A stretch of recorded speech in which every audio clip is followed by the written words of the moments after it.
Jurek joins me on the line right now. Ozzie, I got quite a few questions actually about what's going on when you're looking at the sort of falling real estate volumes, for example, or you watch a drop in average prices. And I'm just what do you think of this? You're going to get a chance to talk about this in the Outlook, but what about, should we still be investing in real estate?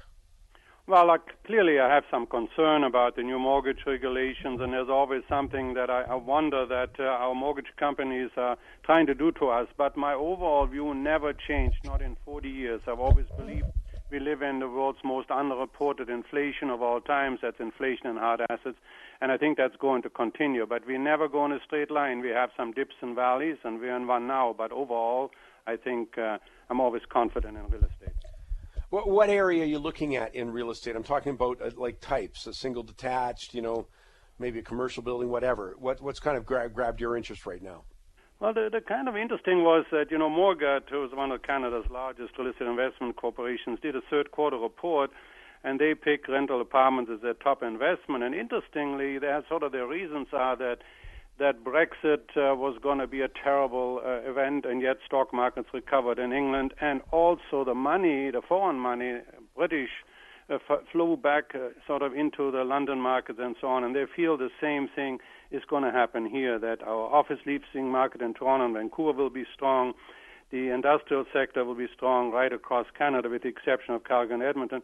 So their findings are showing that whether it's Canadian pension funds or private capital institutions or foreigners, they all will like the Canadian real estate and particularly multifamily. That's kind of interesting when you say that foreign element there, because, of course, obviously we've had the foreign buyers tax and so much out in British Columbia or Vancouver area and so much talk about it in other parts of Canada. So is a multi, if they go out and buy a multi-suite residential, is that exempt from the foreign buyers tax? No, it isn't. Actually, the multi-family residential is tracking the facts. But Morgat says that offshore groups, particularly Chinese and European capital, is looking for the Canadian market as a secure destination for their investments. And that's the prime motivation.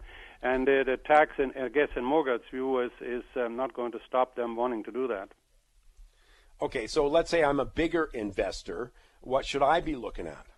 I would do what the big boys do. Follow the REITs. You and I, we talked a couple of weeks ago that actually some of the REITs are going into Calgary, and maybe it isn't our 100 suites that we're looking at, but maybe a 20 to 50 suite. It's something to look at. We are really looking at Alberta as it's going to recover.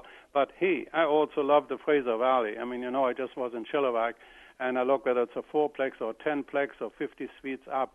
There's still cash flow opportunities out there.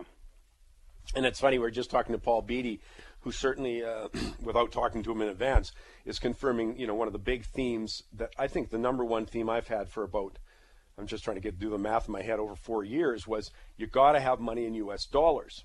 Well, take that and go, and he still thinks the U.S. dollar is the place to be. I couldn't agree more, but now take that. Boy, do we ever have a lot of real estate going on sale if you've got American dollars in your pocket.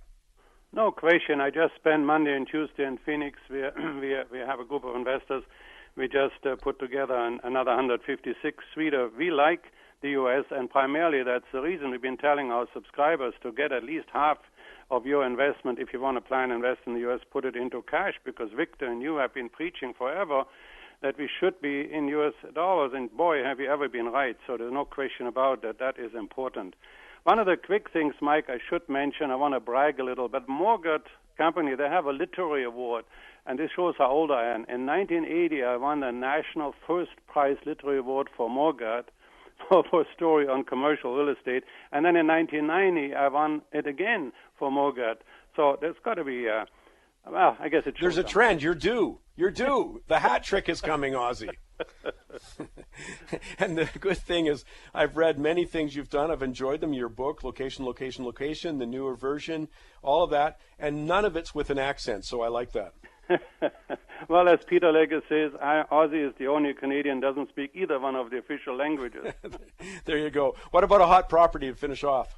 I love, I always love the small interior towns. Oliver is having a pre-sale unit right now, 2-bedroom, 2.5 baths, 1,420 square feet, 5 decks, 5 appliances, and it's on at $294,000. You put 20% down and you wait for it to be finished.